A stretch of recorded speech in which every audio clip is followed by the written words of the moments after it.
Hey guys, what's going on? Hayden here, and I've got a bit of a different format as you can see in the video for this video. So this is something I've been kind of wanting to do for a while. Tier lists, of course, are all the rage right now on Twitter. I've been seeing them going around like crazy, and I kind of wanted to get in on the action, but I didn't want to just put a tier list on Twitter and then have all of these opinions come at me, because I know that any kind of opinion is going to not go well with some people. So I wanted to do this as kind of like a casual style video just so I could kind of explain myself along the way of making the tier list, because I guarantee you I'm going to have some controversial picks. So I am starting off this series, and I do plan to do this, with more subjects and more games. I'm starting this off with the Legend of Zelda series. The Legend of Zelda is my favorite video game series of all time, so I figured let's make a tier list. Now that Breath of the Wild has been out forever, I finally have some definitive thoughts on it. Let's start doing this, alright? So, again, just going to do this very casually. So let's get started. So, first off, The Legend of Zelda: A Link to the Past is my favorite game of all time, so it has to go in S tier. That is, to me, that game doesn't do a single thing wrong. It is timeless, it hasn't aged a day. It has such great pacing, you get into the game right away. The controls feel great, the items feel great, the sense of progression is just very snappy. You never feel like you're waiting around. I love A Link to the Past. Breath of the Wild is also going in S tier. That game has done so many things that I've been wanting the Zelda series to do for such a long time. It focused on exploration, it let you do whatever you want, whenever you wanted. It made you feel accomplished for exploring. Breath of the Wild was just such a mind-blowing game to me. And I still play it to this day. I'm still hunting down those Koroks. I've only got I think 50 some left, so, we're getting there. What else belongs in S tier? You know what? Wind Waker's going in S tier. I do love me some Wind Waker. I don't think it's an overstatement to say that it belongs in S tier. I know it's not everyone's favorite Zelda game, but I loved the world of the Wind Waker. I loved the islands and just the culture, like the ocean culture that Wind Waker has. I'm not a big fan of the dungeons in Wind Waker, but to me, I don't hate them, but the world of Wind Waker more than makes up for it. I love the art style. Toon Link is my favorite Link. I just love his personality and his character, and just the fact that he's trying to save his sister. It gets me every time. That game is a really emotional tale and quite dark, honestly, if you pay attention to it. So yeah, Wind Waker, amazing game. That might be it for S tier. I might move Wind Waker down to A tier.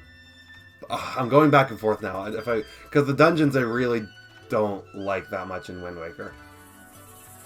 No, you know what? I'm going to put Wind Waker in A. It's a really, really good game, but the dungeons do bring it down a bit. Next up in A tier, I'm going to put A Link Between Worlds. This game, so dang good. A really, really strong follow-up to A Link to the Past. I don't think it quite hits all the heights of A Link to the Past, just because I feel like there is a little less...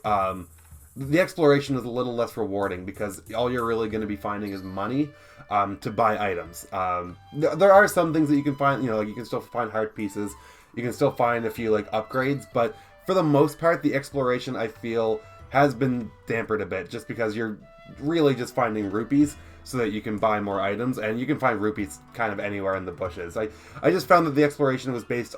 You found rupees that are already easy to find anyway, so... but otherwise, amazing game. The dungeons are great.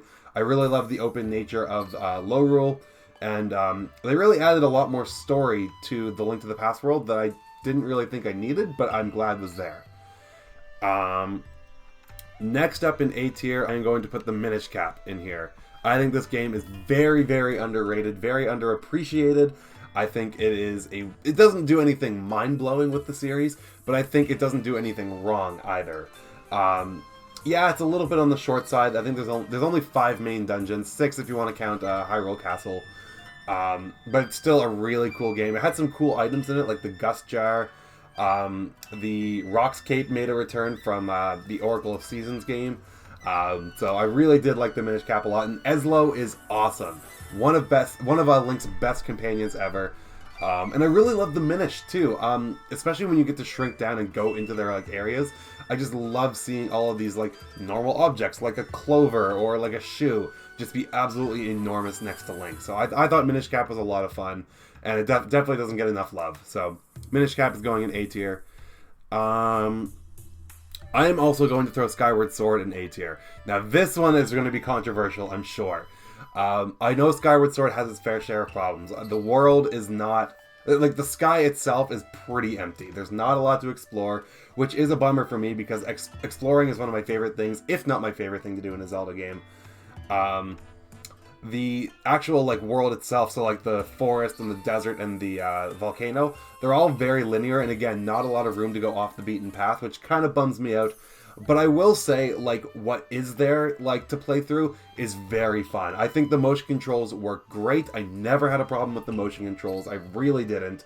And, of course, just progressing through the dungeons and the areas preceding them, even though, again, they are very linear, I think they are very well constructed. They're very clever. And it also, Skyward Sword also has some awesome, awesome bosses. You know, Koloktos is really cool. Demise was a really fun fight, which really used the motion controls, which again, I had no problem with. I think Skyward Sword also has the best story in the Zelda series. There are a couple moments in the story where I definitely got choked up a bit the first time playing it. Even when I go back and replay it. I replayed it last year, and that one scene where Zelda gets trapped in the crystal or whatever, like, that hit me hard, because you could tell Link was like, man, like, I just want to be with my friend. Oh, get a little water drink there. But yeah, I think Skyward Sword gets a lot more hate than it deserves. It has its fair share of problems, I agree. The opening is also quite slow, but I think Skyward Sword has a lot of really good redeeming qualities as well. So I think that might be it for A tier. Now, in B tier, I'm going to start off with Ocarina of Time. And you might be thinking, oh my god, how could you put Ocarina all the way in B tier? Honestly, like... it's fine. It's a good game. Like, I can definitely see why people like it so much. I personally don't have nostalgia for it, so maybe that's... You know, I never played it until high school. I don't have that childhood nostalgia for it. So maybe that's affecting it, but, like, I don't know. I just don't find anything the game does is that special. Like, yes, like, at the time, it was huge. It was the first Zelda game in 3D, and it really laid the groundwork for, you know, Wind Waker, Twilight Princess, Skyward Sword. But... you know, just going back to it, I'm just kind of like, like, these are alright. There's some really frustrating parts in the game. I know everyone says the water temple is frustrating, and to some extent it is, but I really don't like the forest temple. The forest temple makes me mad. And I just find the controls can be a little bit clunky to go back to. But overall, it's still a really, really good game. Again, I can see why people really enjoyed it, and I really appreciate it for what it is. Just not a game that really resonated with me that much. I'm also going to put Majora's Mask in B tier. You know what? I actually do like Majora's Mask more than Ocarina. I'm just going to slide it there. Oh, come on. Okay, like that. I do like Majora's Mask more than Ocarina, simply because the world of Majora's Mask is so interesting. I love the characters in Majora's Mask, and I love just seeing how they react to all of these events happening in the world. Mainly the moon dropping. Well, yeah, Clock Town is super interesting. I love the Romani Ranch. I love the Great Bay. There's just so many cool areas in Majora's Mask. But man, I really don't like the dungeons in Majora's Mask. The Great Bay Temple... okay, Stone Tower Temple, I don't get why people love it so much. I really don't understand it. It is really confusing, the whole having to switch it upside down, especially if you're trying to find all those fairies. I have never seen the appeal of the Great Stone Tower. I think that's what it's called. That tower just makes... that temple just makes me mad. And Great Bay, I would even argue it's worse than the Water Temple in Ocarina of Time. The first two temples are alright. The, the Swamp Shrine and the Snowhead Shrine. I forget what the Swamp Shrine is actually called. The first one, though, and then the Snowhead Temple. Those ones are fine. I think they're good dungeons, but the third and fourth ones really, really piss me off. Maybe that's just me, but hey, it's just my opinion, and, you know, that's what this video is, my opinion. B tier. I am going to put Link's Awakening in B tier. This was my very first Zelda game ever, and I really do still like it a lot. But this game is very much held back by the Game Boy's limitations. It is really annoying to have to switch your items like every 10 seconds because you only have 2 action buttons. So that part definitely annoys me. But other than that, I think it is a really, really good game. I am really excited for the remake this year because I feel like this is a game that is so much better, would be so much better on more advanced hardware. Literally, I think the thing holding this game back the most is the hardware, and not the game itself. It's almost like a Zelda fever dream. I mean, well, the game literally is a dream, but so many weird things happen in it. Like you give, like you sprinkle powder on a talking raccoon.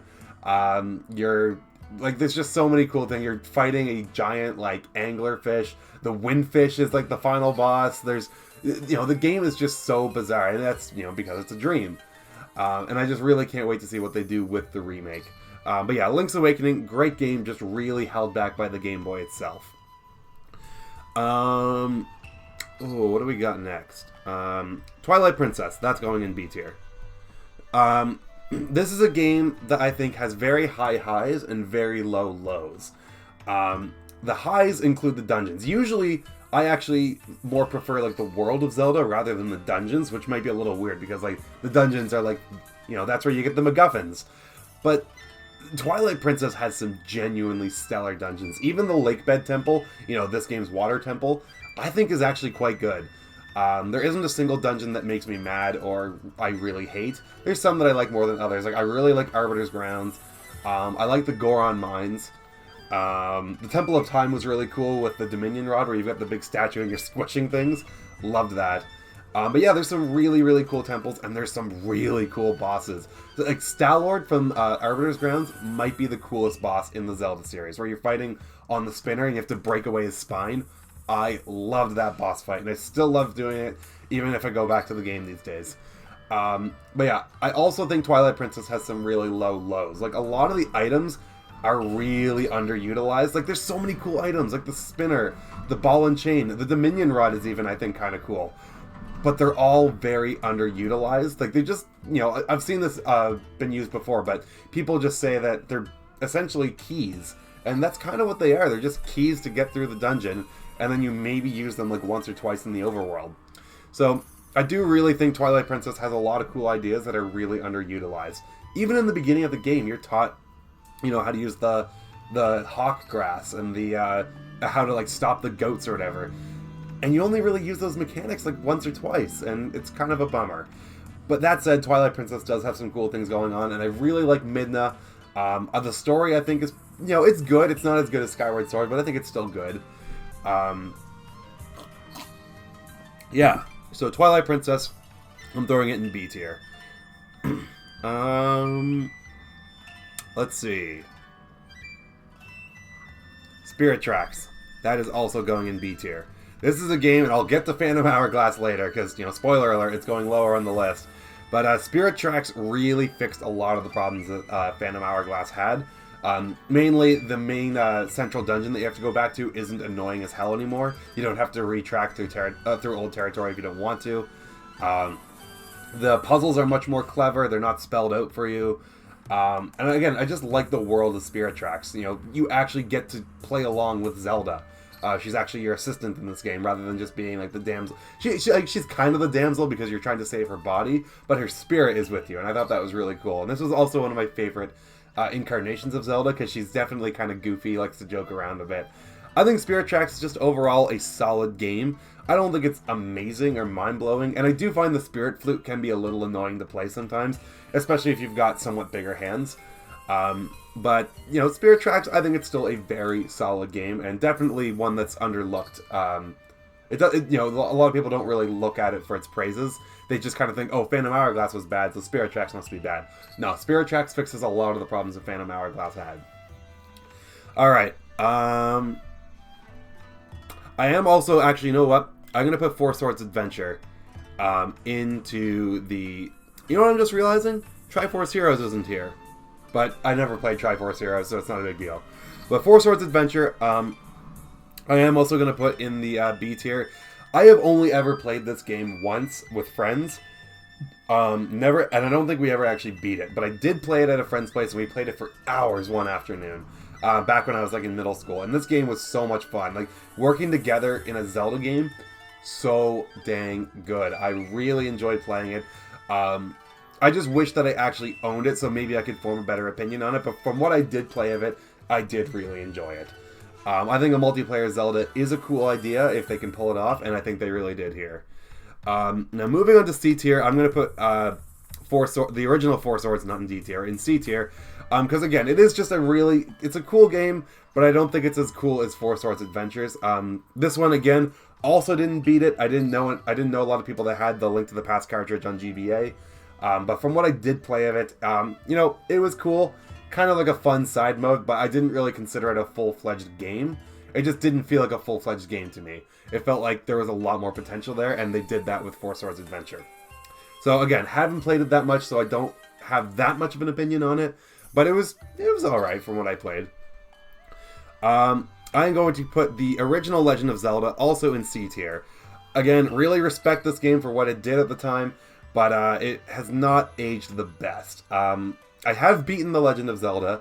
I played it before, but I didn't actually beat it until it was on the NES Online service. So I beat it last fall. And, it's a good game. Like, I definitely enjoyed it, and I definitely got invested into finding secrets and whatnot. But just, man, the controls have not aged well at all.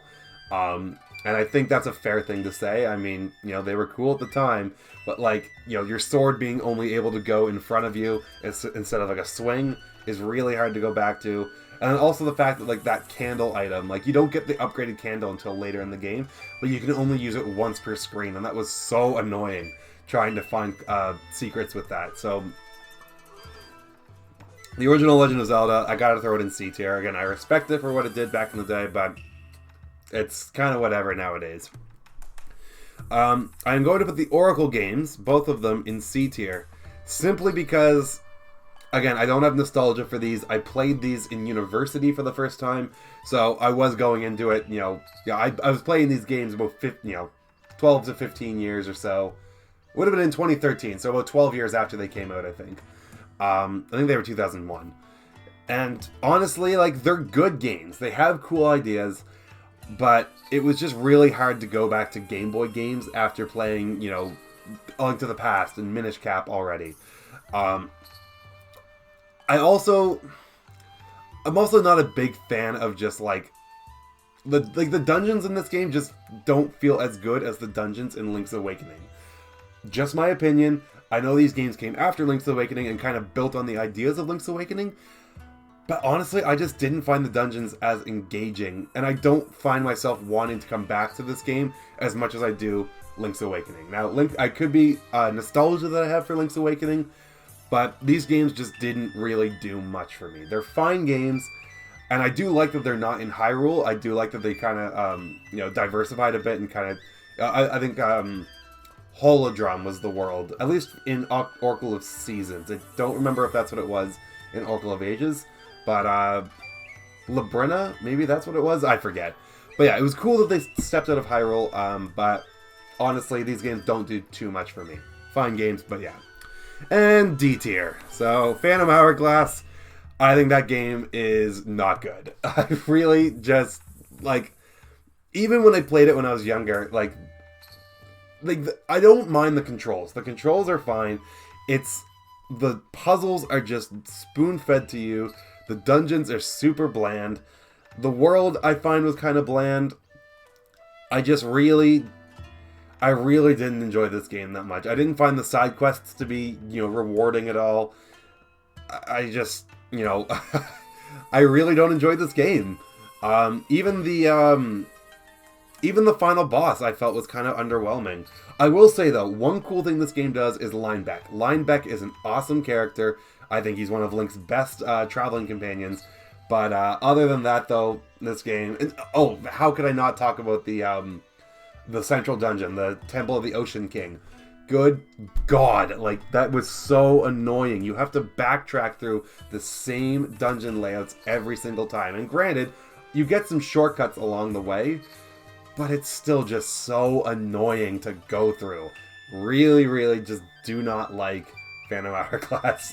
And I think that's a fair opinion. I think a lot of people do feel that as well. If you like Phantom Hourglass, I'm sorry. I really don't like it, though. I think that game just has a lot of problems. and it's just not fun to go back to. I'm also going to put Adventure of Link in D tier. This is the only Zelda game on here that, or the only single-player Zelda game that I have not beaten. I did not beat the Four Swords games, did play them, but I also have not beaten the Adventure of Link, and it's honestly just because that game pisses me off. Like, I appreciate it for how different it is. Like, it's cool that they went in such a wild direction with the Zelda series, at this point in time. But I just don't like it. Like, I just don't like the controls. I don't like the side-scrolling nature of it. I don't like that when you die, you go all the way back to the beginning. I just really... There's no reason for me to want to, like, keep going and, finish the game. So, that is kind of my tier list. Now, I do want to arrange these in order in their tiers. Link to the Past, Breath of the Wild, that's fine. Breath of the Wild is my second favorite Zelda game after Link to the Past. Wind Waker, assuming this is Wind Waker HD, I know this is the original Wind Waker, but if we're talking Wind Waker HD, the definitive version of the game, it is definitely third. A Link Between Worlds would be fourth. Minish Cap, Skyward Sword. I'm going to put Link's Awakening ahead of Majora's Mask. I'm going to put Twilight Princess ahead of Ocarina. And I'm going to put it ahead of Majora's Mask, actually. Majora's Mask, Ocarina, Spirit Tracks, Four Swords Adventure, yep.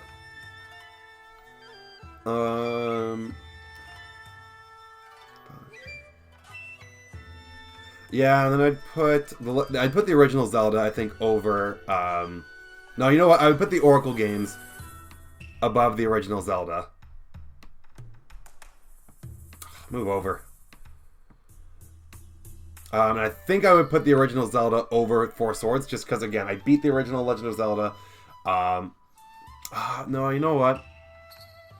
No, I am going to put the original Zelda over Four Swords. I do prefer single player over multiplayer, usually, with Zelda games.